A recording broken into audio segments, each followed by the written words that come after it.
코로나 끝나야지. 마스크가 제일이니까. 6시까지 출근을 여기 해야 돼요. 250개에서 300개 사이? 오늘은 좀 많은 것 같아요.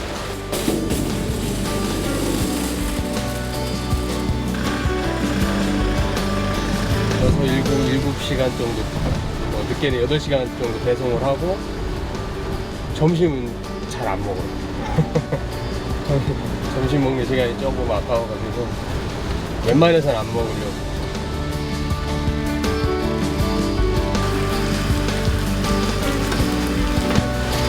3층, 4층 올라갈 때는 좀 많이 힘들어요. 오후에. 뜨거운 날. 안녕하세요.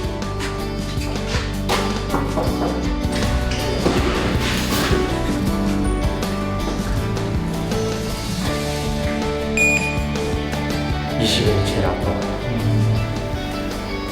내일 기다리세요. 네.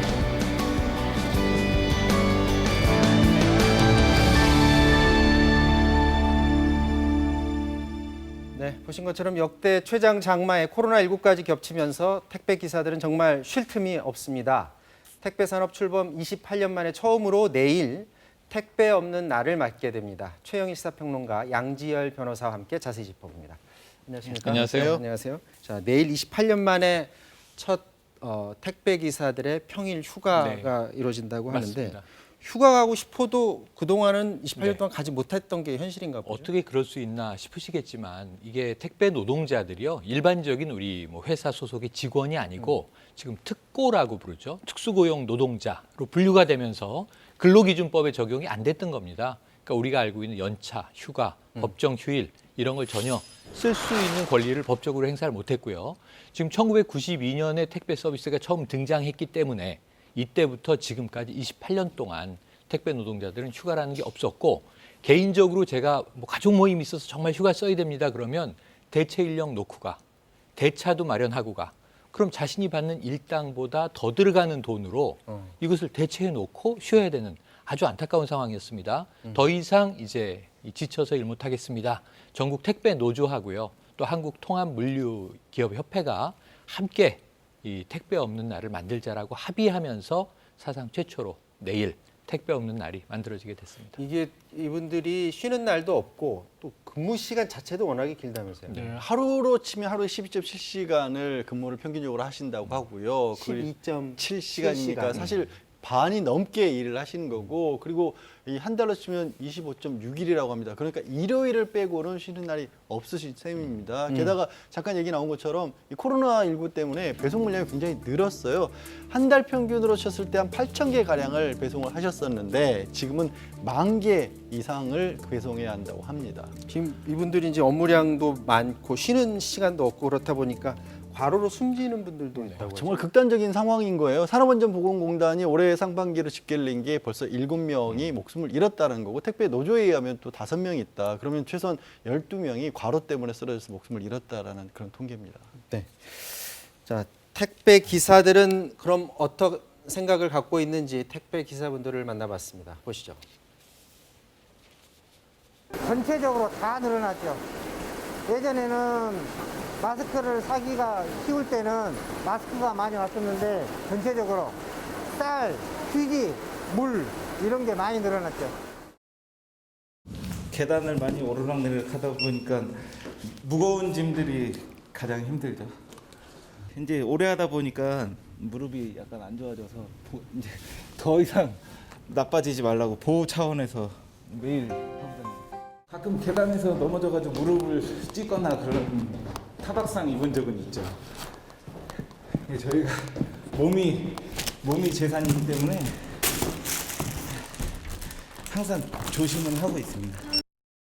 분들이 아침 7시부터 보통 내일이 돌아가서 그때 업무를 시작하면 끝나는 시간이 저녁 7시, 8시 되거든요. 네, 그 정도 해서 하루에 12시간 정도 일을 했었는데 코로나 이후에는 저녁 한 10시, 11시까지 일하는 기사들이 굉장히 많이 늘어나가지고 뭐 한 14시간 이상을 일한다고 그렇게 보시면 될 것 같습니다.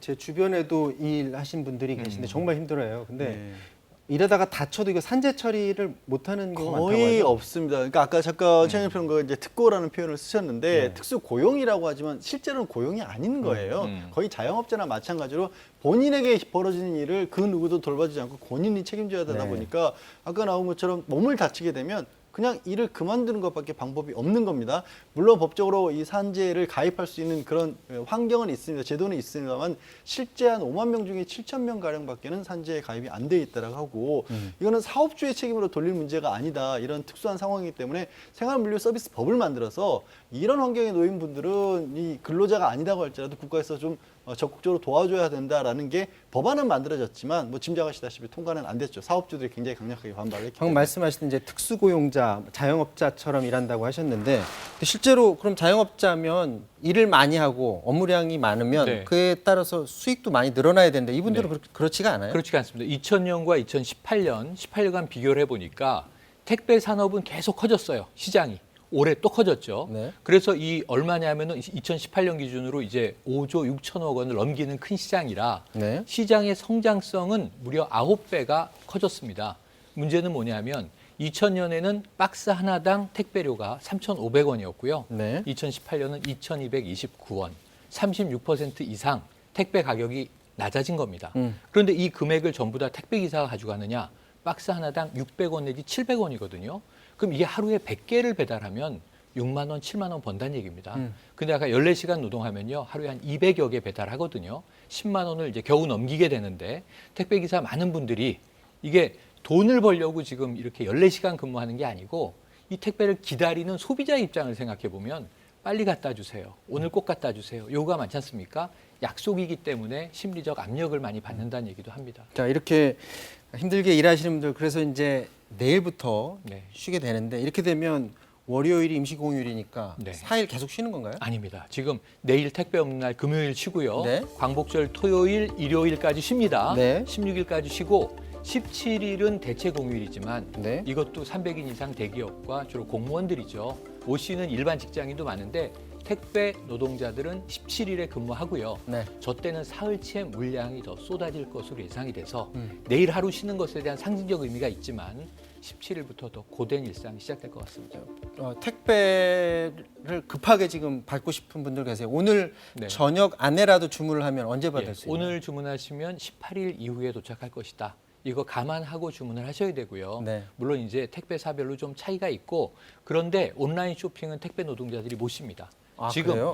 지금 이 물류협회에 통합기업 물류협회에 가입돼 있고 네. 택배 노조에 가입돼 있는 5개 업체만이에요. 18개 업체가 이 정부에 등록돼 있는데 이 중에 5개만 쉽니다. 그럼 전체 다 쉬는 게 아니네 그러면. 네, 그래서 앞으로 내일 상징적으로 처음 상징적이라는 말씀을 드린 게 네. 배송하는 기사가 더 많고 일부가 쉬기 시작을 하는데 앞으로는 모두 다 쉬도록 하자라는 운동도 벌어지고 있습니다. 네.